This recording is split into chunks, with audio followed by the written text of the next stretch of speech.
नमस्कार दोस्तों, स्वागत है आपका आपके अपने YouTube channel learn take Galaxy पर। दोस्तों आज हम लोग मैकेनिकल इंजीनियरिंग के सेक्शन में सिंगल पॉइंट कटिंग टूल के एंगल्स के बारे में बात करेंगे। किस प्रकार से हम लोग सिंगल पॉइंट कटिंग टूल पे जो एंगल्स हैं वो हम लोग बनाते हैं वो देखते हैं। दोस्तों जो सिंगल पॉइंट कटिंग टूल होता है उसमें बहुत सारे एंगल्स बने हुए होते हैं, जिसमें टॉप एक एंगल होता है, साइड एक एंगल है, फ्रंट कटिंग एज एंगल है, साइड कटिंग एज एंगल है, फ्रंट क्लियरेंस एंगल है, साइड क्लियरेंस एंगल है, कटिंग एंगल है, वेज एंगल है, नोज रेडियस है। तो ये सारी चीज़ें हम लोग बनाते हैं, उसके बाद ही टूल जो है हमारा प्रॉपरली काम करने के लायक होता है। और ये सारे एंगल्स की जो वैल्यू है वो मटेरियल के ऊपर, कटिंग टूल मटेरियल के ऊपर निर्भर करती हैं। दोस्तों यहाँ पर एक डायग्राम दिखाई गई है, एक राइट साइड पे और एक लेफ़्ट साइड पे। तो लेफ़्ट साइड में जो डायग्राम दिखाई गई है ये एक टूल बिट की डायग्राम है, जो जनरली हाई स्पीड स्टील की हम लोगों को मिलती है और टर्निंग के सेक्शन में हम लोग बहुत ज़्यादा इस्तेमाल करते हैं। वैसे तो किसी भी मशीन पर इस्तेमाल करते हैं इसका, लेकिन टर्निंग में सबसे ज़्यादा इस्तेमाल होता है। तो यहाँ पर राइट साइड में जो डायग्राम देखें, इसको हम लोगों ने 3 पार्ट में डिवाइड किया है। इसके 3 फेसेस हैं, फेज़ 1, फेज़ 2 और फेज़ 3। जो फेज़ 1 है, जो पार्ट 1 हमने किया है, ये हमारा टॉप सेक्शन है टूल बिट का। जो पार्ट नंबर 2 है वो साइड सेक्शन है, और जो 3 है जो वो एंड सेक्शन है हमारा। तो इन तीनों सेक्शंस को हम लोग जब ग्राइंड करते हैं तो हमारा टूल तैयार होता है। दोस्तों यहाँ पर एक डायग्राम दिखाई गई है लेफ़्ट साइड पे, जिसमें हम लोगों ने टूल का जो पार्ट 1 है, जो टॉप सेक्शन है, उसको ग्राइंड किया है। तो टॉप सेक्शन को जब हम ग्राइंड करते हैं तो टूल एंगल नंबर 1 और एंगल नंबर 2 हमारा तैयार हो जाता है। तो आप जैसा कि देख पा रहे हैं, जो ये टॉप फेस है, ये हमारा कटिंग एज है, इसको हम लोगों ने पीछे की ओर झुकाव दिया है, और जो एंड है वहाँ से भी नीचे की ओर झुकाव दिया है। तो इस प्रकार से 2 एंगल हमारे बैक रेक एंगल या टॉप रेक एंगल और साइड रेक एंगल, 2 हमारे एंगल तैयार हो जाते हैं, जिसको हम लोगों ने नंबर 1 और नंबर 2 पार्ट दिया है। राइट साइड पे जो डायग्राम दिखाई गई है, इसको हम लोगों ने जो साइड है उससे हम लोगों ने इसको ग्राइंड किया है। तो जब हम साइड से ग्राइंड करते हैं तो हम लोगों ने एंगल नंबर 4 और एंगल नंबर 6 इनको नाम दिया है। तो एंगल नंबर 4 जो है वो हमारा साइड क्लियरेंस एंगल है, और जो एंगल नंबर 6 है वो हमारा साइड कटिंग एज एंगल है।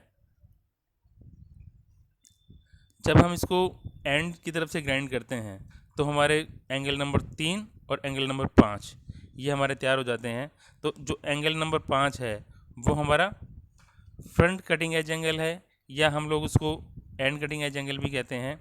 और जो 3 नंबर एंगल है वो हमारा वो फ्रंट क्लियरेंस एंगल है, या इसको एंड क्लियरेंस एंगल भी कहते हैं। और जब इन तीनों फेसिस को एक साथ टूल पर ग्राइंड करते हैं तो हमारा कुछ इस प्रकार से टूल तैयार होकर आ जाता है, जो हमारा राइट साइड पे दिखाया गया है।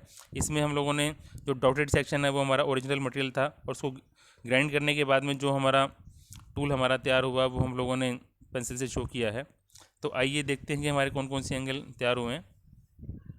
दोस्तों जो टूल हम लोगों ने जब ग्राइंड किया तो उसके बाद में फ्रंट से देखने पर, साइड से देखने पर और टॉप से देखने पर हमारा किस प्रकार से टूल दिखाई देता है वो हम लोगों ने यहाँ पे दिखाया है। तो अगर हम देखें फ्रंट व्यू में, तो फ्रंट व्यू में एंगल नंबर 1 और एंगल नंबर 3 हमारे को दिखाई दे रहा है। तो एंगल नंबर 1 जो है हमारा वो टॉप रेक एंगल या बैक रेक एंगल है। जो एंगल नंबर 3 है वो हमारा वो फ्रंट क्लियरेंस एंगल है। टॉप व्यू में अगर हम देखें तो एंगल नंबर 5 और एंगल नंबर 6 तैयार हो रहा है। तो एंगल नंबर 5 जो है वो हमारा एंड कटिंग एज एंगल है, और एंगल नंबर 6 है वो हमारा साइड कटिंग एज एंगल है। और साइड व्यू में जो अगर हम देखें तो एंगल नंबर 2 और एंगल नंबर 4 हमारा तैयार हो रहा है। तो जो एंगल नंबर 2 है वो हमारा साइड रेक एंगल है, और एंगल नंबर 4 हमारा साइड क्लियरेंस एंगल है। तो इस प्रकार से 6 एंगल हमारे तैयार हो जाते हैं, जिसकी वजह से हमारा टूल परफेक्टली कटिंग कर पाता है। तो डिटेल में बात करते हैं top rake angle. Top rake angle और back rake angle is inclination of cutting edge towards back of tool edge shown in figure. तो जो ऊपर वाली डायग्राम है वो हम लोगों ने पिछली वाली डायग्राम को ही स्मॉल करके दिखाया है, और जो नीचे वाली डायग्राम है उसमें हम लोगों ने जो टॉप रेक एंगल है उसको डिटेल में दिखाया है। यहाँ पर आप देख पा रहे हैं जो हमारा कटिंग एज है उसका झुकाव पीछे की ओर है तो ये हमारा टॉप रेक एंगल कहलाता है। दोस्तों जो टॉप रेक एंगल है वो हमारे 3 तरह के हो सकते हैं। जैसा कि आप डायग्राम में देख पा रहे हैं, उसका झुकाव पीछे की ओर है, इस प्रकार से झुकाव है उसका, तो हमारा पॉजिटिव रेक एंगल कहलाएगा। यदि ये वाला एंगल एकदम स्ट्रेट हो, कोई भी एंगल, जो एंगल नंबर 1 की जो वैल्यू है वो अगर 0 रहे तो वो हमारा 0 रेक एंगल कहलाएगा, क्योंकि वो स्ट्रेट है, कोई एंगल वहाँ पर नहीं बन रहा है। और यदि ये एंगल रिवर्स में आ जाए, यानी कि नीचे से ऊपर की ओर इस प्रकार से चलेगा, तो ये हमारा नेगेटिव रेक एंगल कहलाएगा। तो इस प्रकार से जो टॉप रेक एंगल है वो हमारा 3 पार्ट में डिवाइड हो जाता है, positive rake angle, zero rake angle और नेगेटिव रेक एंगल। तो 3 तरह से हम लोग बना सकते हैं। तो ये हमारा टॉप रेक एंगल है। दूसरा है हमारा साइड रेक एंगल। तो यहाँ पर जो नीचे वाले डायग्राम आप देख पा रहे हैं, इसमें हम लोगों ने जो फ्रंट जो साइड व्यू है टूल का वो हम लोगों ने लिया है। तो जो नंबर 2 एंगल है वो हमारा साइड रेक एंगल है। तो जो कटिंग एज है हमारा साइड की तरफ जो झुकाव रहता है उसका, वो हमारा साइड रेक एंगल कहलाता है।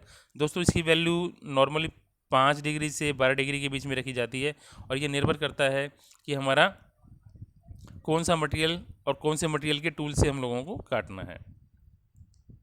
दोस्तों यहाँ पर एंड कटिंग एज एंगल के बारे में बात की गई है। And cutting edge angle, front cutting edge या front cutting edge angle is shown in figure. तो यहाँ पर आप देख पा रहे हैं जो एंगल नंबर 5 है हमारा, वो हमारा एंड कटिंग एज एंगल या फ्रंट कटिंग एज एंगल है। दोस्तों इसकी जो हम फ्रंट से जब ग्राइंड करते हैं, एंड से ग्राइंड करते हैं, तो हमारा ये एंड कटिंग एज एंगल तैयार होता है। दोस्तों साइड कटिंग एज एंगल के बारे में बात करें, यहाँ पर जो डायग्राम दिखाई गई है इसमें जो एंगल नंबर 6 है वो हमारा साइड कटिंग एज एंगल है। दोस्तों इसका इस्तेमाल जब हम लोग डेप्थ ऑफ कट सेट करते हैं तो वहाँ पर इसकी ज़रूरत पड़ती है, तो वहाँ पर इसका इस्तेमाल किया जाता है। नॉर्मली इसकी वैल्यू ये 3 डिग्री से लेकर 8 डिग्री तक रखी जाती है। फ्रंट क्लियरेंस एंगल, दोस्तों यहाँ पर जो एंगल नंबर 3 है ये हमारा फ्रंट क्लियरेंस एंगल है। तो फ्रंट क्लियरेंस एंगल में की वैल्यू 6 डिग्री से 10 डिग्री के बीच में रखी जाती है, और इसका मुख्य मकसद यही रहता है कि जब हमारा टूल कटिंग करता है तो वो कार्य के फेस के साथ में रबिंग ना करे, रबिंग की वजह से घर्षण पैदा नहीं होगा और उसकी वजह से हीट ज़्यादा जनरेट नहीं होगी, तो टूल की लाइफ हमारी बढ़ जाती है। साइड क्लियरेंस एंगल, तो दोस्तों साइड क्लियरेंस एंगल में जो एंगल नंबर 4 है हमारा, वो हमारा साइड क्लियरेंस एंगल दिखाया गया है। दोस्तों इसकी वैल्यू भी 6 से 12 डिग्री के बीच में रखी जाती है, और जब हमारा न्यू फेस तैयार हो रहा है टूल का, कार्य का जो नया फेस तैयार हो रहा है, उससे रबिंग के लिए प्रिवेंशन प्रदान करता है, ये प्रिवेंट करता है रबिंग को। तो ये हमारा साइड क्लियरेंस एंगल है। दोस्तों एक चीज़ रह गई, नोज रेडियस। जो हमारा कटिंग टूल रहता है उसमें जब हम लोग साइड कटिंग एज और फ्रंट कटिंग एज एंगल तैयार करते हैं तो थ्योरेटिकली हमारा वो एकदम शार्प एज आता है, लेकिन वास्तव में जो इनबिल्ट इंसर्ट्स वाले टूल रहते हैं उसमें शार्प एज ना बनाकर हम लोग रेडियस तैयार करते हैं। तो ये रेडियस 0.4 मिलीमीटर, 0.8 मिलीमीटर या 1.2 मिलीमीटर तक रह सकता है। तो इसकी भी बहुत इंपॉर्टेंस है टूल की लाइफ के ऊपर। तो दोस्तों आज हम लोगों ने कटिंग टूल के एंगल्स के बारे में बात की। यदि वीडियो पसंद आई हो तो इसको लाइक कीजिए, शेयर कीजिए, यदि चैनल पर नए हैं तो सब्सक्राइब कीजिए और बेल आइकन को ज़रूर प्रेस कीजिए ताकि आने वाली वीडियोज़ की नोटिफिकेशन आपको मिल सके। दोस्तों आज हम लोगों ने कटिंग टूल के सिंगल पॉइंट कटिंग टूल के एंगल्स के बारे में बात की। दोस्तों हमने तकरीबन 160-170 वीडियोस डाली हुई हैं, आप उनका भी फ़ायदा उठाइए और ज़्यादा से ज़्यादा वीडियोस देखिए। धन्यवाद।